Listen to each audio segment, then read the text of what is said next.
龙族派我和庶妹与东海联姻，她嫁给尊贵的龙族二皇子，而我却只能踏入地位低下的锦鲤族。谁料数月后，二皇子在与魔族一战中消失不见，被判通敌之嫌，庶妹也因此成为阶下之囚。而能力卑微的锦鲤夫君却在我的帮助下一招化龙，我成了人人艳羡的龙后。庶妹得知心生妒忌，便设法逃出，把刀子逼到我脖颈上。你凭什么过得比我好？受尽屈辱折磨的应该是你。见到他出现，我笑了，迅速启用秘法自爆身体，与他同时陨落。妹妹，这次姐姐要先选了。重生回到出嫁这日，我越过矮小的锦鲤族轿子，直接坐上了前往龙族的喜轿。不出意外，林姨娘惊呼出声：“哎呀，大小姐怎么上了那台轿子？老爷，您都安排好了，这也太不把您放在眼里了。”身为囚龙族族长的父亲皱起眉头，当众呵斥我：“吉雅丹，你怎么如此不懂规矩？前往龙族联姻的是尔荣，马上给我滚下来！”规矩？可笑！我身为囚龙族嫡长女，自认都配不上战神二皇子殿下，不知父亲如何以为区区庶女有资格嫁往尊贵的龙族？还是说父亲觉得龙族不过如此，可以随意糊弄？我的声音铿锵有力，前来接亲的龙族侍卫听得一清二楚，全都用质疑的目光投向父亲，似是没想到向来懦弱的我会说出这番话。他呆愣了一下，这时一直站在一旁沉默不语的吉尔荣插话道：“姐姐误会了，你生性胆小，父亲是怕你嫁到龙族与神勇的二皇子殿下生了嫌隙。不过姐姐说的也对，身为蛟龙族嫡女，自然与二皇子结亲更为相配。父亲，我十分愿意嫁往锦鲤族，为您解忧。”他一开口，不仅帮父亲解了围，表现出的大度和善解人意也让他大为受用，点头赞同。对坐在轿中的我反而脸色一冷，我怎么会有你这种女儿，只知道争抢攀附权贵，不如你妹妹一半懂事。我握在喜服下的双手不禁紧了又紧。近100年来，蛟龙族落魄潦倒，父亲费尽心思向龙王求来与两族的联姻机会，不就是为了飞黄腾达，高人一等吗？可惜他一心为小女儿安排的上等婚事注定成不了。吉尔荣最是喜欢压我一头，能同意嫁给锦鲤族，说明他也重生了。上一世他嫁给二皇子龙一不过数月，还没有享受到梦寐以求的贵族生活，变成了人人唾弃的叛徒之妻。反而我嫁的锦鲤族原本地位低下，却因为夫君一跃成功，化身为龙，让囚龙族也沾上光，在东海中地位上升。知道这一切发展的他，必定会选择在他看来未来风光无限的锦鲤族。看到不远处前来接亲的锦鲤族嫡长子嫡胜，我浑身忍不住一阵战栗，似乎背脊上又长出一个拳头大的伤口，和前世一样，痛到令我窒息。妹妹，既然你如此懂事，谨记，为了囚龙族的未来，定要好好侍候夫君。他似乎从来没想过，前世我为何要在人人称羡时选择自爆而亡。母亲去世的早，这些年我谨记他的遗言，与世无争，低调行事。林阴阳克扣我生活用度，削减我仆人奴才，我不跟他计较。吉尔荣处处针对我，在外面散播我尖酸刻薄的谣言，数次在父亲面前故意抹黑我，夺走父亲的关爱，我也从不与他争抢。直到上一世，他们抢走了与龙族联姻的机会，让我不得不嫁到锦鲤族，与嫡胜成亲。没人知道，外表看起来温文尔雅的大公子，实则是个利欲熏心的变态刽子手。成亲之后，我被他囚禁在房内，不允许外出，每日我被逼着喝下一大碗黑漆漆，称为补药的东西。如果我拒绝，便会被嫡胜绑在困龙柱上鞭打，直到忍不住跪地求饶，再被强行灌药，整整9981天。他在我背上划开一个拳头大的口子，活生生挖走我的脊柱骨，挖骨之痛何其残忍！我几度痛到窒息，失去知觉。后来我才知道，嫡胜拥有一本上古秘籍，上面说囚龙族纯阴血脉可在身上养出半块龙骨，助他越过龙门。在囚龙族，只有族长一脉拥有纯阴血脉，他便以给囚龙族带来好运之名娶了我。惨遭挖骨之后，我瘫痪在床，又被吉尔荣用刀逼在脖子上。我决定不再隐忍，拼命为自己搏一条生路。回过神来，嫡胜正站到父亲和林阴阳跟前，向二人行礼。父亲点点头，尔荣可是我最宠爱的小女儿，大公子一定要好生待她。闻言，嫡胜十分满意，立刻承诺，请您放心，锦鲤族也必将派运势最好的锦鲤来为囚龙族祈福。吉尔荣瞥了我一眼，一脸得意踏上了锦鲤族的喜轿。我抬手示意轿夫放下轿帘，遮住了父亲和林阴阳不善的目光，也一并遮住了我眼底晦暗不明的闪烁。有些期待吉尔荣隐藏起来的秘密被发现时会是怎样的场景。婚礼礼成后，我坐在喜榻上，凤霞被一双大掌掀开，传闻中的战神身形高大健硕，气场十足，此时动作却特意放得轻柔。他面上戴着刻有奇异花纹的面具，我不禁生出一丝好奇，殿下为何成亲之日也戴着面具，面容不堪？短短4个字，我却从中听出了一丝自卑之意。万物各有其形，殿下是长得不同而已。我柔声说着，踮起脚尖伸手去解他的面具，他身体僵硬了一下，却没有阻拦我的动作，手指不小心碰触到耳朵，他的耳尖霎时泛起一丝红晕。面具揭下的瞬间，我险些惊呼出声，一道4、5寸长的伤疤从左至右贯穿他的脸，这是与魔族交战时被对方暗算，一只魔羽剑划伤的。他轻描淡写，我却似乎能想象得出当时的危急凶险。魔族无数次侵犯东海边界，烧杀抢掠，不恶不作，是龙一带领士兵一次次击退侵犯，保佑东海子民数百年安宁。前世听说他攻打魔族时突然消失在魔族忘忧谷内，又在他寝宫搜出与魔族公主的亲密往来书信，所有人都认定他是个叛徒。现在想想，这件事情处处充斥着古怪，一个不善处理男女之事的龙族皇子，一个把击退魔族、保护东海看得比自己命都重要的战神，怎会因为那种不入流的理由通敌叛国？应是有人故意设计陷害他，内忧外患，防不胜防。我抬手轻轻抚过他的伤疤，想起上一世自己受伤时的苦痛和折辱，心下有了计较。从寝宫中搜出的罪证，倘若是被栽赃的，下手的一定是府内之人，且能自由进出内院。于是我开口请求，殿下，不知我可否掌管府中内务之事，帮你分担一些烦忧？话虽已说出口，我却不确定他是否会答应。龙族皇子家底何其丰厚，哪能轻易交予成婚不到1天的外族妻子？我怕像上一世嫁给嫡胜那样，同时失去了自由和自我。他说，你这种落魄家族不受待见的女儿，要不是有利用价值，根本不配做我妻子。没想到龙一认真盯着我看了一会儿，用大掌包裹住我的小手，那就辛苦夫人了。第2天，龙依依早就去了宫里，临走前，他让龟管家把所有账册和奴仆契约都交给我管理。账房先生眼高于顶，把一本本厚重账册扔到桌子上。夫人，账本都在这里了，您查看一下吧。只是咱们二皇子府家大业大，不像某些小户家族，也不知道您能不能算明白。我随意翻看了几页，便让管家把账册送回寝宫，再召集所有侍女仆人到前院集合。前院，龟管家恭敬把我请到软椅上，对下面吩咐着：这位是二皇子妃，你们要尊称为夫人。夫人，夫人。底下的人行礼动作懒散，声音随意敷衍。这些人仗着在龙宫当差，根本不把我这个小族里来的皇子妃放在眼里。我把玩着手里红珊瑚玉石，轻抬眼皮。管家，账房既然不会算账，那就把他打发出府吧。还有，从今天起，内院所有下人由我重新选定，寝宫内由我从囚龙族带来的仆从服侍。所有人都没想到，入府第2天我就打发了账房先生，大刀阔斧更改内院制度。在暂时无法判断谁是魔族内应的情况下，我只能先敲打一番，让他们有所顾虑，给我留出更多准备时间。账房先生不服，大声叫嚣着：我是二皇子钦点的账房，为府里鞠躬尽瘁200多年，你一个穷酸士族来的女人，凭什么说打发我就打发我？龟管家赶紧呵斥侍卫，愣着做什么？把这个对夫人不敬的家伙给我拖出去！我微抬手制止住侍卫。龙母生辰宴珍珠屏风，送往西海的夜明珠，去年府中布料购买费用，我每说出一个支出款项，账房脸色就更加苍白一些，最后浑身无力瘫坐在地上。他以为我看不懂那些繁复杂乱的账册，殊不知出嫁前在族里，林姨娘为了折磨我，最喜欢罚我在书房帮着嬷嬷抄账。在这方面我似乎有些天赋，只需简单翻看账册就能发现问题。敢在二皇子宫里做假账中捣丝囊，这种败类最容易被收买威胁，要趁早处理才不会留下后患。账房爬起来跪在地上猛磕头，求夫人饶命，夫人饶命！下人们你看看我，我看看你，向来在府里横着走的账房对我都如此惧怕，也跟着跪了一地，瑟瑟发抖。这段时间我换掉了内院原本那批仆人，加强侍卫巡逻频率，又更改了整个内院装饰物和盆栽位置，甚至砍掉寝宫前最大的那几棵海棠树。龙一知晓我一切动作，却从未质疑或反对过。他说：这里也是你的家，既已交给你管理，一切皆由你做主。家好陌生的名字。母亲死后，囚龙族不再为家，只是一个栖息地。前世嫁给狄胜，锦鲤族更是不配称为家，而是困住我的牢笼。若是为了守护住自己的家，我便要拼尽全力了。与龙一成婚半月后，正巧赶上父亲生辰，回到囚龙族，吉尔荣见我只身一人出现，面上挂着假意笑容，语气里却是掩不住的幸灾乐祸。看来姐姐并不讨二皇子欢心，这么重要的日子让你独自前来，让父亲的面子往哪放？住嘴！我呵斥一声，我不同寻常的态度让吉尔荣呆愣片刻，也让父亲看向我的眼神满是警告。吉雅丹，我不卑不亢，义正言辞指责吉尔荣，我夫君乃龙族二皇子，更是身负保护东海百姓重任的战神。你的意思是父亲面子比龙王还要大，他的生辰比东海百姓还要重要？你可知你这番话可能给父亲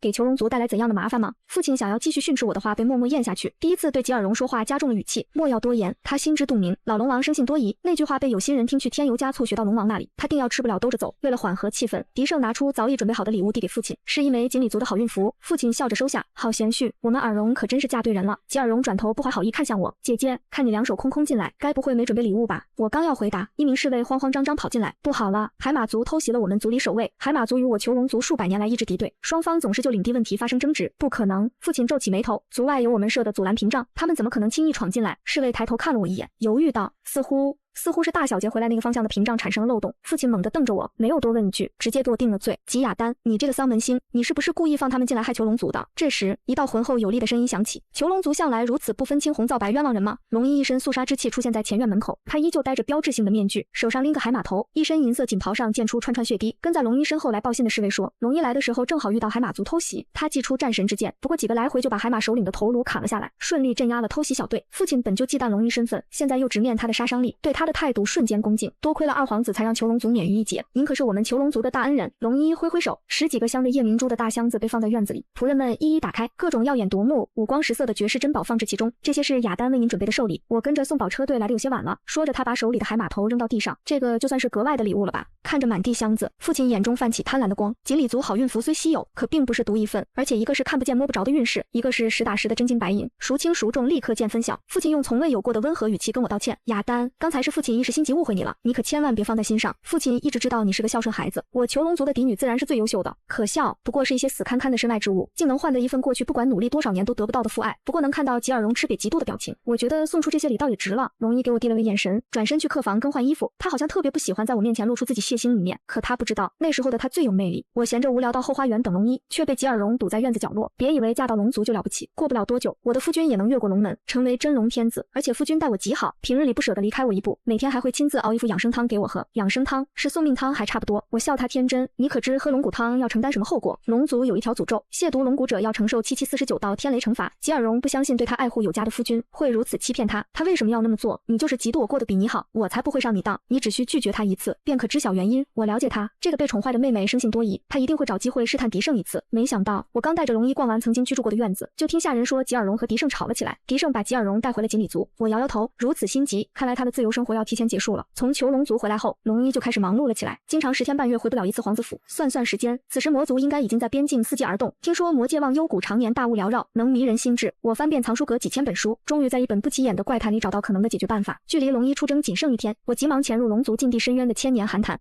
书中写着，寒潭底部生长的青冥草能够解掉忘忧谷大雾中的毒气。我不确定那本怪谈的真实性，可还是决定试试看。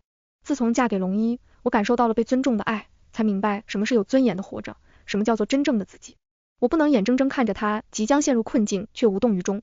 寒潭的水不仅仅是刺骨的凉，每一片荡起的水波都如同一把锋利的刀，无情剐着身上的肉。我变身原形，在这龙族都不敢轻易进入的寒潭，咬紧牙关加快速度往潭底游去。即将到达潭底的时候，我看到了一片蓝色的青冥草，眼睛瞬间一亮。刚想要伸手采摘，却被一阵狂风扫出去，浑身瞬间多出几10个血淋淋的伤口。青冥草就在眼前不远处，我振作起精神，含着最后一口精血，顶着狂风一点点爬行向前，身上伤口越来越多，神志也越发模糊不清。终于在完全失去意识前，我拔下了一株青冥草，随即毫无知觉被狂风扫出寒潭底。再次睁眼已是第2天，我躺在寝宫床上，龙一穿着战服盔甲，拎着剑在地上来回踱步，眉头拧成一个川字。发现我醒了，他扔下手中长剑，快步上前握住我的手，夫人，身体可还好？为何要涉嫌进入那寒潭？要不是禁卫军巡逻路过那里发现了你。他向来惜字如金，这会儿倒啰嗦起来，浑身割裂般的疼痛让我禁不住颤抖，却还是努力从怀中掏出那株青冥草。还好来得及，他还未出发。听闻魔界多毒物，殿下务必带好这株青冥草，期待你平安归来。龙一半晌没说话，握着我手的大掌却更紧了紧，哑声应下，夫人放心。龙一带领龙族士兵出征这天，刚好也是我和吉尔荣出嫁第81天。派去锦鲤族的探子回来禀报，自从吉尔荣被狄胜带回锦鲤族后，再没有从房间里出来过，每日都会传出吉尔童砸碎东西的声音和谩骂声。取龙骨这天，一阵阵凄厉惨叫的女声传遍整个锦鲤府，而后狄胜怒气冲冲走出房间，扬言要杀了吉尔荣，灭了囚龙族。看来狄胜已经知道吉尔荣身体的秘密，发现他根本不可能养出龙骨。白白忙活了好几个月，飞天成龙的梦想成为泡影，狄胜心中的怒火直接烧到了囚龙族。他收回所有祈福，甚至派兵攻击囚龙族。没过几天，抗不过去的父亲亲自找到二皇子府，见到我，他开口便是命令语气，狄胜疯了，你赶快派龙族士兵去把他们锦鲤族灭了，把尔荣救出来。我身体还未完全康复，正躺在榻上喝着药，他完全视而不见，满心满眼都在担心他的小女儿，让我不禁想到上一世发现狄胜的野心后，我也曾密信一封送回囚龙族，寻求父亲的帮助。可最终那封信杳无信息，石沉大海，我只能行尸走肉般活成一个傀儡。我笑了，是真的觉得他可笑。吉雅丹，整个囚龙族危在旦夕，你竟然还能笑得出来？我怎么会有你这么个蛇蝎心肠的女儿？父亲，你可知狄胜为何对吉尔荣、对囚龙族不满？狄胜想要通过秘法在吉尔荣身上养龙骨，可他失败了，因为吉尔荣并非纯阴血脉，也就是说，她不是你的亲女儿。我的话信息量过大，父亲在原地呆愣好一会儿才反应过来，嘴里不停念叨着不可能，可他直到离开都没有再提过一句就吉尔荣。我拒绝了父亲出兵的请求，本以为两族会打得两败俱伤，没想到不过半月，他们似乎达成了某种协议，又重归于好。只是听说囚龙族内部很是热闹，最受宠的林姨娘被休，一直生活在族长府的二叔一家也被父亲赶出家门。前方大战不时传来捷讯，东海战神果然名不虚传，把魔族节节击退。龙一下令乘胜追击，带军深入魔族忘忧谷一带。为了感谢龙一，许多东海子民自发为他建庙祈福，一时间风头无两。最近我明显感觉到府中处处透露着诡异，隐藏的内鬼早已蠢蠢欲动，只是碍于我守着寝殿和书房2个重要位置，不好下手。于是我也借着去为龙一祈福的名头，把一大半侍女仆人带走，留下一座空院。第2天晚上，留下埋伏的人就传来消息，院中机关抓获了一名侵入者。当初院内那些摆件和花草树木都是按照5行8卦重新布置的，我开启了机关阵，就等着请君入瓮。只是万万没想到，被困在机关里的会是他。我怀疑过所有人，就是从来没怀疑过他。龟管家，殿下待你不薄，你为何要背刺主子？龟管家一改以往忠厚老实形象，桀骜不驯，仰着头，主子，我的主子从来都不是他，被你抓到是我轻敌了，要杀要剐悉听尊便。我曾听龙一说过，龟管家从他记事起便一直跟着他和他的母妃，后来他母妃去世，整个二皇子府就都交给龟管家管理，是他在这龙宫里最信任的人。而龟管家背后真正的主人，除了最有权势那位不做他想。龙一这些年名声大旺，隐隐有盖过老龙王的趋势，老龙王怕被夺走权势，想出来这么个狠毒的陷害招数。我让人把龟管家押进地牢，等待龙一回来亲自处理。接着给龙一传消息，计划有变，将计就计。我故意散播消息，龙一被奸人陷害，陷入魔族圈套，生死未卜。东海各族义愤填膺，要联合起来为他们的战神报仇。操控民心失败，龟管家失去消息，老龙王计划被迫搁浅。许久没有消息的吉尔荣突然来信，邀请我去锦鲤族为龙族部队祈福。身为龙族皇子妃，我不能拒绝子民的好意，不得不去。锦鲤族祈福宗祠里，父亲也同在。吉尔荣面色苍白憔悴，站在狄胜身后一言不发，恶狠狠的毒蝎眼神几乎把我吞噬殆尽，没了当初抢着上锦鲤族喜教的得意。狄胜作为锦鲤族世子，操控着祈福主要流程，他把点燃的香蒂给我，眼中冒着无尽贪婪，还用小手指故意划过我手腕。我一阵恶寒，想要把那炷香甩他脸上，神志却渐渐模糊不清起来。再次醒来，我已捆绑在困龙柱上，动弹不得，同前世一样。那些痛苦的记忆再次涌进大脑，让我呼吸抑制。吉尔荣狰狞笑着蹲在我面前，怎么样？这种叫天天不应，叫地地不灵的感觉，你那有能耐的夫君在魔界死透了，没人能救得了你，你就和我一起在这地狱里痛苦挣扎吧。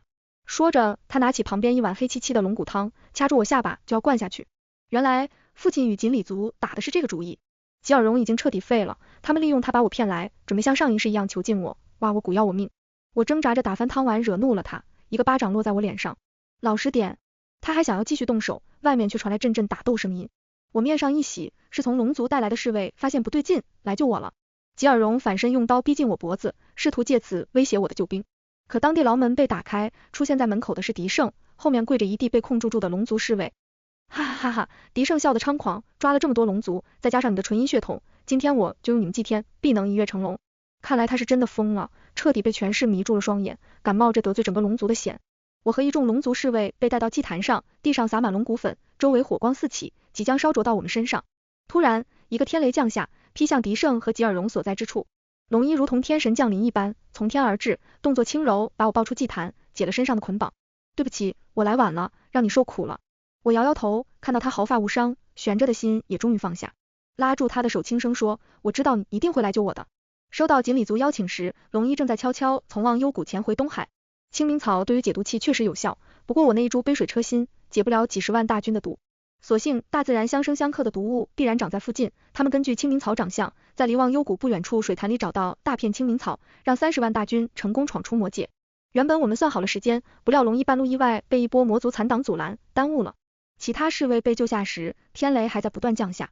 吉尔荣躲避不及，早已被烧得体无完肤，父亲在他身边免不了受牵连，也是重伤累累。刚开始狄胜还以为这是助他飞升的天雷，主动迎上去，发现不对时早已来不及。7749道天雷，这是他们应得的惩罚，只是殿下，这天雷来得早了点吧？龙一回答的淡定，我在天庭找了点关系，这是他们亵渎龙族对你动手的代价。我们俩手牵手，找了个风景好的地方坐下，欣赏着天雷滚滚。从此东海再无锦鲤族。吉尔荣残喘挣扎着爬出祭坛废墟，眼睁睁看着曾经宠爱他的父亲被打回囚笼原形，扔下他仓皇逃走。为什么我明明选的都是最好的，为什么最后又是这个样子？因为你永远只看表面，只顾着抢夺，却从未深究过什么是真正的好。我学着他那样，蹲在旁边居高临下看他。还要谢谢你上次来杀我，不然我也没有机会重生，能重新做一次选择。吉尔荣不可置信瞪大眼睛，气急攻心，又一口血喷出来，显然已经出气多，进气少了。看他这副不如以往的狼狈模样，我没有感觉到痛快，只是感叹天道轮回，因果报应。自己选择的路跪着也要走完，而自己造下的孽迟早要还。一步错，步步错。如果林姨娘没有犯错，如果他们不撒谎是纯阴血统，如果上一世不急于杀我，一切是否又会变得不一样呢？从锦鲤族低调回到皇子府，龙一先去地牢审讯了龟管家。回来后，他沉默许久。我明白他心里的痛苦纠结，上前轻轻抱住他，想要给他一丝安慰。我知道功高盖主，父王有他的担忧。如若他只要我的命，我可以双手奉上，可他竟为了权势，无情牺牲我数十万龙族将士，我便不能装作无事发生。无论殿下做哪种选择，我都支持你。3天后，东海的天变了。龙一悄悄潜入龙宫，以压境30万大军为要挟，命令龙王颁下诏令，传位于大皇子。老龙王见大势已去，只能照办，并被龙一遣送至龙族深渊禁地生活。其实那30万大军从未靠近过，一直在魔族边界驻守。龙一说他不想大动干戈，最后受苦受难的总是手无缚鸡之力的子民。太皇文韬武略，善于为民着想，是个适合在高位的良才。为了让大皇子放心继位，龙一主动卸下兵权，交回兵符。